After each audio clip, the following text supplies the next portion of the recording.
Bonjour et bonne année à tous. Bonne année un peu en avance parce que j'avoue je triche, nous sommes le 28 décembre. Ça va être aujourd'hui ma journée de Noël. Au Japon Noël n'est pas férié donc j'ai travaillé malheureusement les quelques derniers jours. J'ai pas pu prendre une journée pour moi pour me faire un peu plaisir et aller m'acheter un cadeau etc. Donc je vais faire ça aujourd'hui. Je vais vous prendre avec moi toute la journée. On va aller manger ensemble, je vais aller m'acheter un deuxième écran PC. Et je vais essayer d'aller m'acheter une veste parce qu'il commence à cailler un peu aussi ici. Donc voilà, on va aller à Akihabara aujourd'hui.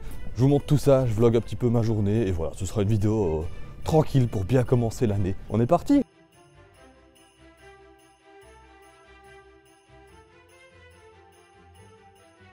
Ça commence très bien, je suis déjà perdu. Je suis sorti dans une galerie commerçante. La gare, il y a une sortie dans la galerie commerçante. Pas dehors, dedans. Je crois que je vais commencer par le Yodobashi Camera pour comparer un peu les prix. Et après, j'ai vraiment un truc de case. Le voilà, le méga bâtiment.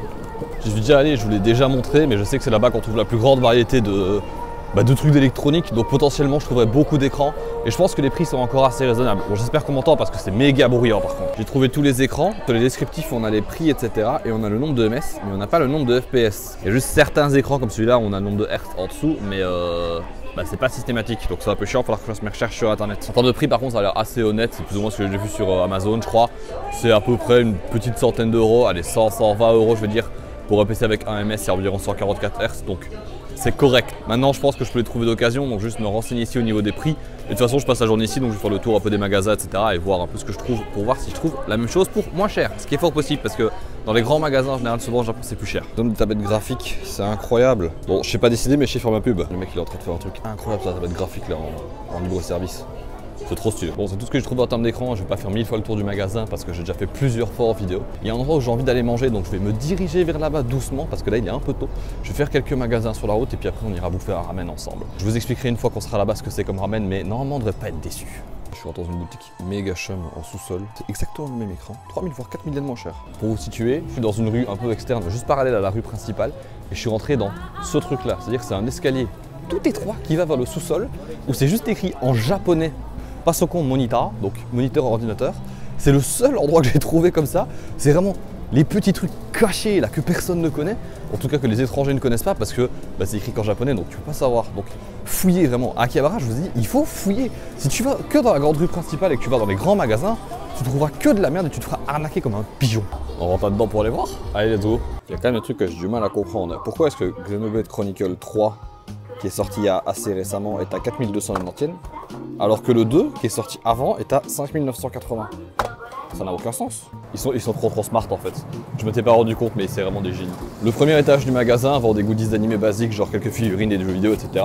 Mais en fait c'est un appâtage parce que le deuxième et le troisième étage c'est un truc moins de 18. Comme ça, ils peuvent être considérés comme magasin tout public, mais ça attire les gens surtout. Toi, tu rentres en tant que touriste innocemment en te disant oh, je vais aller voir des goodies et des machins. Et bim, t'es piégé. Je te retrouve face à des trucs de hentai que tu voulais pas voir. Je peux même pas dire que je me suis fait scam parce qu'ils sont trop forts en fait. Ils me réussissent à m'avoir de façon tellement presque belle. C'est magnifique. Allez, comme ça, bon. Je savais pas qu'il y avait ça ici, mais c'est joli. Ça me fume de rire. Je viens de quitter Akihabara littéralement. Vous voyez le petit pont que j'ai traversé avec la petite rivière. De l'autre côté, à 1 minute, mais littéralement 1 minute à pied, c'est la grande rue d'Akihabara où il y a toutes les lumières, les centres de jeux vidéo, les trucs de porno, etc. Et genre là, j'ai fait 4 pas et c'est le Japon un peu plus classique où il n'y a pas grand chose.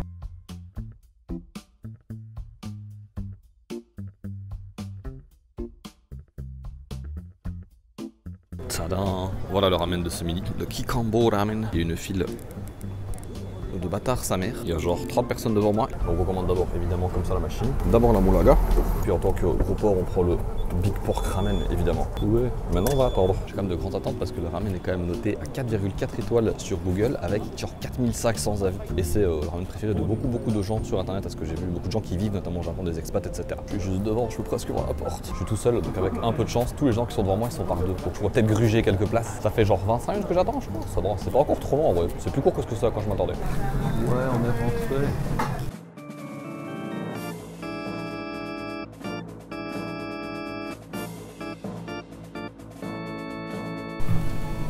Regarde vraiment. Ça y est, reçu ma bouffe. Ça excellent. J'ai pris le morceau avec un gros truc de porc là. Bien. C'est le moment de voir si c'est bon, si la hype est justifiée, si l'attente surtout est justifiée ou pas. C'est des ramen qui sont assez épicés. J'ai pris le niveau normal et c'est déjà pas mal piquant. Donc je pense pas que je pourrais plus la prochaine fois si je reviens. Le goût est vraiment très spécial, c'est la première fois que je goûte quelque chose comme ça. Mais c'est bon. Les nouilles sont légèrement épaisses, pas trop fines. Moi j'aime bien quand elles sont un peu comme ça. Ça donne un peu de texture, un peu de mâche là-dedans. C'est meilleur que les nouilles toutes fines qui glissent dans la gorge, c'est moyen. La viande, j'ai un énorme morceau, parce que j'ai demandé dessus avec un gros morceau. Et vraiment, elle est incroyable, elle est bien fumée, là, bien braisée, avec un petit goût très légèrement sucré. C'est incroyable. Je mange tout ça et je découvre dehors parce que c'est un peu bruyant, donc c'est compliqué de discuter ici. Je l'ai détruit. Oh, qu'est-ce que j'ai bien mangé, putain, c'était trop bon. Franchement, je comprends pourquoi il y a énormément de gens qui disent que c'est excellent. Je comprends vraiment la note, c'était super bon. Mais franchement, j'ai pris le niveau normal et c'était déjà un peu piquant. Genre, c'était vraiment supportable. Maintenant, pour les gens qui aiment pas du tout le piquant, je pense qu'il faut prendre en dessous.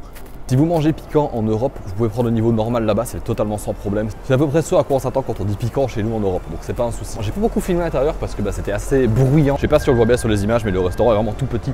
Il y a genre un truc genre 15 places assises. Je t'explique aussi la file. Les restaurants de ramen au Japon, en général, ils sont comme ça. C'est vraiment des petits restaurants et c'est pour ça en fait qu'on fait la queue, c'est parce qu'il n'y a pas beaucoup de places assises. Mais du coup, on mange vite. Je crois que j'ai attendu un truc genre 35 minutes et j'ai mangé quelque chose comme 10-15 minutes à tout péter. En général, tu attends plus devant que ce que tu ne passes de temps à l'intérieur. Franchement, ça en valait l'expérience. Je pense que la file n'était même pas dérangeante. Maintenant, est-ce que c'est le meilleur ramen de Tokyo? Quand on avait été manger chez Mutekiya là avec Zimu et Sébastien, c'était quand même vachement bon. J'ai du mal à me souvenir si c'était meilleur qu'ici ou pas. Je crois que vous savez ce qu'il me reste à faire, hein. Je vais retourner chez Mutekiya, un de ces quatre, et je vais comparer, je vais vous dire lequel des deux est le meilleur. Mais en tout cas, si vous êtes dans le passez-y, s'il y a une file et que ça vous décourage, bah passez au-dessus, j'en ai rien à foutre, manger, c'est bon, ok, point, merde. Je vais sûrement aller m'installer dans un café pour papoter un petit peu. T'es bon la mascotte, t'es bon la mascotte. Dans un magasin militaire. Alors déjà, première chose, c'est de trouver des chaussures. Donc si jamais un jour je donne ABL parce que les miennes me lâchent, je sais où je peux en trouver. Je pensais que je devrais me retaper la Belgique pour en racheter, mais non, ça va. Devant les couteaux. Alors j'ai un gros problème avec ça, je suis un grand fanatique de couteaux. Enfin diront que c'est pour compenser. Je ne montrerai pas mon slip évidemment. Mais j'adore ça depuis que je suis tout petit. Ma mère m'a offert un couteau pour Noël tellement j'aimais ça. Bon, à la base c'était pour faire du scoutisme, mais juste j'aime bien avoir un couteau en main. Et quand j'étais en école secondaire, je me promenais avec un couteau sur moi. Ouais, je sais, ça fait peur. Je me suis jamais servi, hein. Juste, jamais les couteaux. Je trouve ça trop stylé comme jeu. C'est beau. Voilà, c'est impressionnant, c'est beau, c'est majestueux, c'est gracieux. C'est un signe de puissance, manque de puissance. J'ai besoin d'un couteau, c'est tout.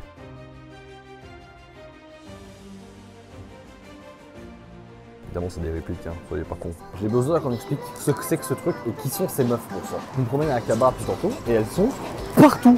Il y a, je sais pas, il y a une collab ou un truc comme ça, mais je les vois partout. Genre. Je vous dis qu'elles sont partout. Partout.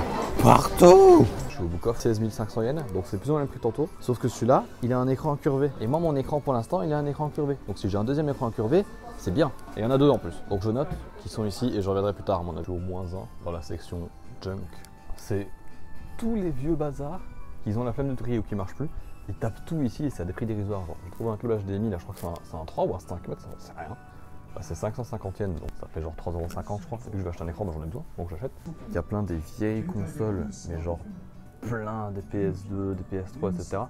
Bon, sont vendus à des prix ridicules, mais évidemment, elle ne marche pas en fait. Sur la PS1 ici, c'est écrit que tout va bien normal, mais qu'elle a du mal à lire les jeux. Pourquoi tout va bien normal? Moyen quand même, plein des câbles, des manettes, des accessoires pour les consoles, etc. Si vous aimez fouiller, que vous savez réparer les trucs, bah venez ici en fait, c'est incroyable. J'ai mon câble, plus qu'à trouver l'écran, mais je pense que je vais l'acheter au magasin que j'ai vu tantôt, ou alors dans celui-là, j'y reviendrai plus tard. J'ai pas envie de le transporter toute la journée, là il est que 2 heures, donc je vais pas l'acheter maintenant, j'achèterai en fin de journée juste avant de rentrer. Je pense que je vais me poser dans un café, on va un peu papoter parce que, bah l'air de rien en fait, ça fait 6 mois maintenant que j'habite ici. Ça a fait exactement 6 mois, hier en fait. Je vais trouver un café, je vais m'installer et on va discuter de tout ça, non? Akihabara vu d'en haut, les gens sont tout petits. J'ai tellement peur lâcher mon téléphone, vous imaginez même pas. Pour la fois j'étais là, au-dessus du vide. C'est rassurant non? Mais bon, d'ici on voit rien, donc l'image est dégueulasse. Je suis rentré dans un 4 café. Regardez, il y a plein des petits chats partout. Regardez comme ils sont trop mignons. Oh, la rencontre de deux bêtes. Il y a tranquille se poser sur moi carrément. Ça va mec? Au calme? Bien joué frérot.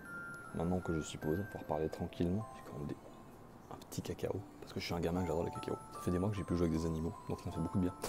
J'adore ça, ils sont trop mimi.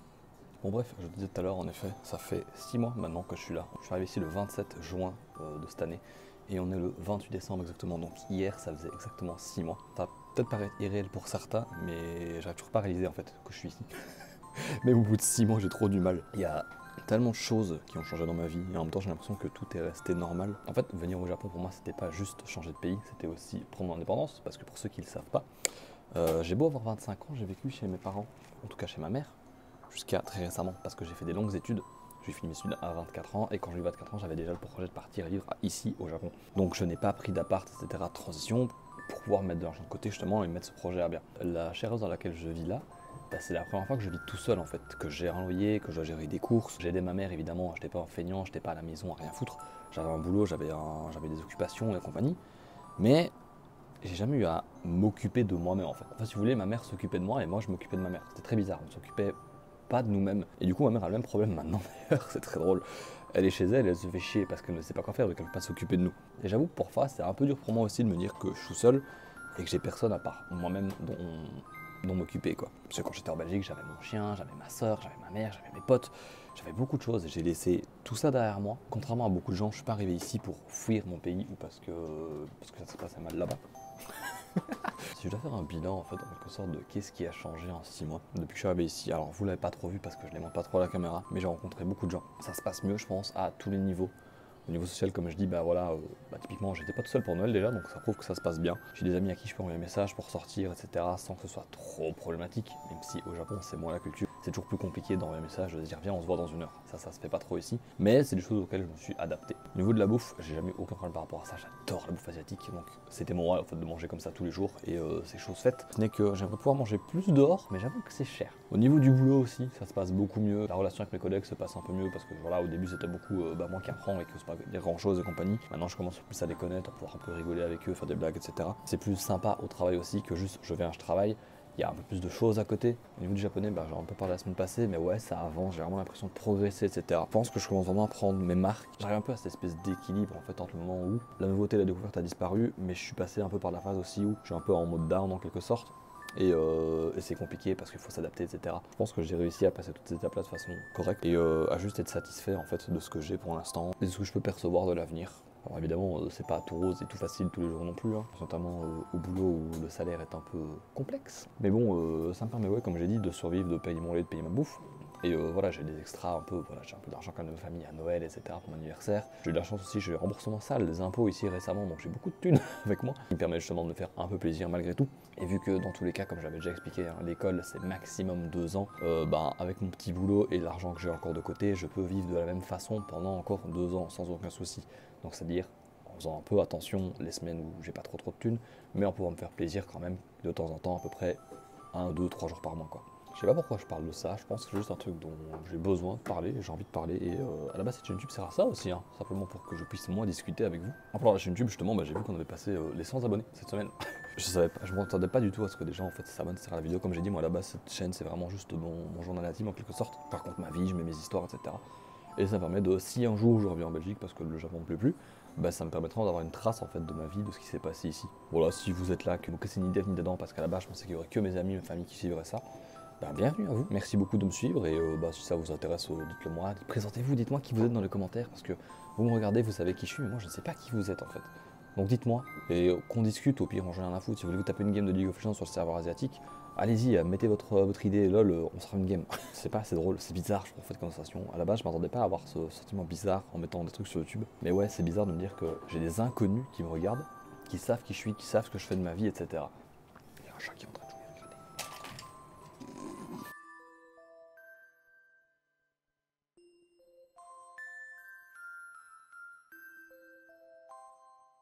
Je sais pas ce qu'ils ont tous, mais ils font tous dodo. Voilà, il fait dodo. Là, il fait dodo. Il fait dodo. Deux là-bas au-dessus, ils font dodo aussi.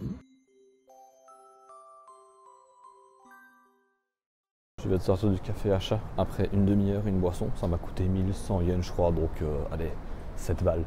Franchement, ça vaut la peine. C'était super relaxant. Les chats étaient tout calmes. Donc j'ai pas beaucoup joué avec eux, mais ils étaient tout mimi et tout mignons. J'aime trop ça. Ça m'a tout détendu, j'ai le cœur tout léger. Je vais continuer à me balader un petit peu. Je vois qu'il y a un magasin là qui vend des vêtements. Oh putain, regardez des gros vêtements de Weebs là. J'allais voir tout ça, peut-être acheter un t-shirt ou quoi. Il faut que je trouve ma veste aussi. J'avais oublié ça. On rentrera tout doucement. Faut peut-être on ira manger encore ce soir. À voir. Allez, je vais voir ici. J'ai tout un magasin militaire qui vend des trucs de treillis, des chaussures, des vestes en cuir, etc. Je vais regarder un peu ce qu'il y a parce que c'est le genre de truc que moi j'aime encore me porter. J'ai besoin d'une veste en cuir, justement, je veux une veste en cuir. Mais je crois qu'elles sont toutes un peu petites, malheureusement, par rapport à mes standards à moi. Le problème quand on fait 1m83. Mais on en parlera une autre fois, ça, vous inquiétez pas. J'ai testé ce pantalon-là en 2 spi. Il m'a l'air d'être plus ou moins la bonne taille et j'aime encore bien le motif. Bon, il est un peu mieux au niveau des pattes, mais c'est pas grave parce qu'avec mes pompes, là ça se voit pas. Confort, niveau taille, il est bien. Il me sert pas trop ici. Vas-y, je le prends. Let's go. Et hop là, 15 balles le pantalon. Et vu qu'il est un peu abîmé aux pattes, à mon avis, il sera transformé en short pour l'été, parce que j'ai plus de short comme ça non plus. J'avais un short de treillis avant et je l'ai déchiré au niveau de l'entrejambe avec mon nez énorme. Bim, let's go, j'ai trouvé une veste en cuir parfaitement à ma taille. En plus de tout ça, nickel, j'ai retrouvé tout ce que je voulais aujourd'hui. Bah écoutez, il est 15h40, il me reste juste à retrouver le beau coffre. Alors je suis perdu. J'ai retrouvé tout ce que j'aurais besoin de trouver sur la journée, donc voilà, je vais juste me taper mon PC maintenant, récupérer tout ça et on va rentrer à la maison tranquillou. Et à mon avis, j'irai manger ce soir près de la maison parce que j'ai un peu la flemme de me promener avec le PC en main pendant trop longtemps. Les bras chargés avec mon nouvel écran, let's go. Cette journée m'aura coûté un peu cher, mais j'avais besoin d'acheter ce genre de choses. J'avais besoin d'une vache, j'avais besoin d'un écran PC. Bon, j'avoue, l'écran PC c'est pour plaisir, mais avoir deux écrans ça change la vie, les gars, vous n'imaginez même pas. Donc je prends le train et on se retrouve chez moi le temps de déballer tout ça.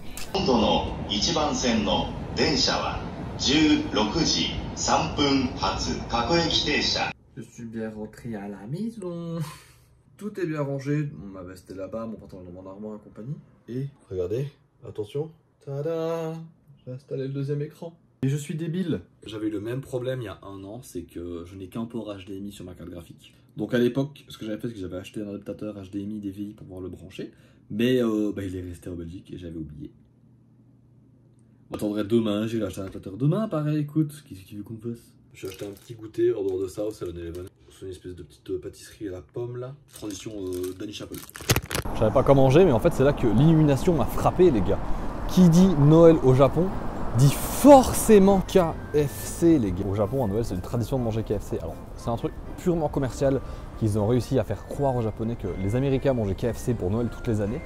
Et ça marche depuis des années, la plupart des Japonais ils mangent KFC à Noël. Le 24, c'est compliqué de manger KFC parce qu'il faut réserver genre des mois à l'avance. Mais quand je dis des mois, c'est littéralement 2 mois à l'avance si tu vas avoir ton bucket KFC pour Noël. C'est la première fois que je vais manger KFC depuis que je suis arrivé au Japon. J'ai mangé une fois KFC dans ma vie au Japon quand je suis venu en voyage il y a 5 ans et c'était le pire repas qu'on ait mangé. J'espère pour eux qu'ils vont se rattraper parce que sinon je vais être vénère. Montainan.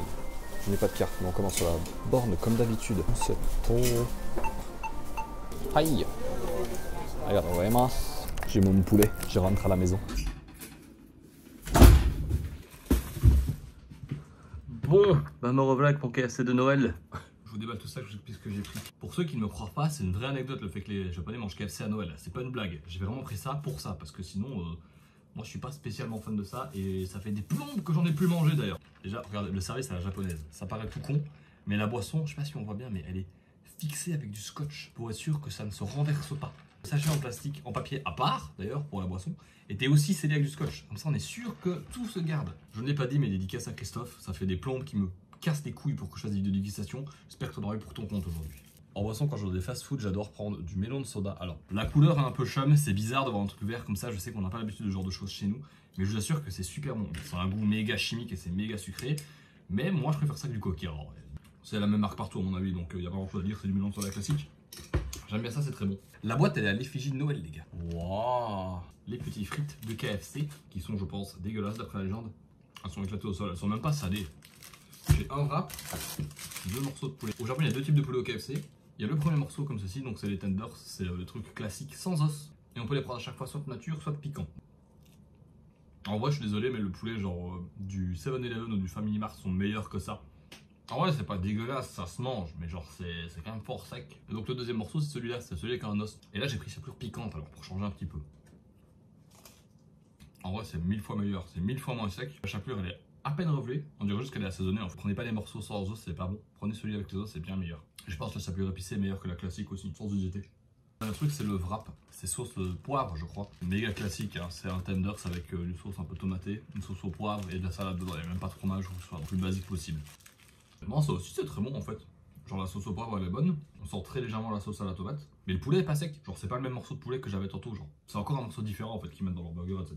Le seul truc que je crois pas c'est ça en fait, c'est genre pourquoi c'est sec comme ça. Tous les autres trucs comme ça industriels, que ce soit au Family Mart, au 7-Eleven, voire même au supermarché, c'est pas sec, c'est bien juteux, c'est bon, etc. Presque comme ça, genre. Il y a pas une goutte de jus, pas une goutte de gras qui sort, donc c'est vraiment une déception ce truc là. Mais en dehors de ça, ouais c'est bon. J'ai payé ça je crois 1400 yens, un truc comme ça, donc ça fait un truc genre 9 balles 50, quelque chose comme ça. Donc voilà, c'est correct, ça casse pas trop patin un canard, comme on dit. Écoutez, je vais finir de manger ça tranquille, et puis je vous fais la petite outro dans mon lit ce soir en pyjama, comme ça, fin de journée, on aura passé toute la journée ensemble comme des petits amoureux. J'ai oublié de tourner l'outro hier soir, donc je la tourne aujourd'hui. matin en me levant. Bah écoutez, merci beaucoup d'avoir regardé cette vidéo. C'était une chouette journée hier, je me suis bien amusé. C'était sympa d'avoir des trucs un peu cool à faire. Donc je vous souhaite une très bonne année. Je vais continuer évidemment les vidéos cette année. Je vais essayer d'en faire tout autant, mais d'être plus régulier parce que j'avoue que c'est un peu compliqué des fois avec le travail, etc. Si la vidéo vous a plu, n'oubliez pas, abonnez-vous, mettez un commentaire, mettez un pouce bleu. Et on se revoit la semaine prochaine, normalement comme d'habitude. Au revoir. Si.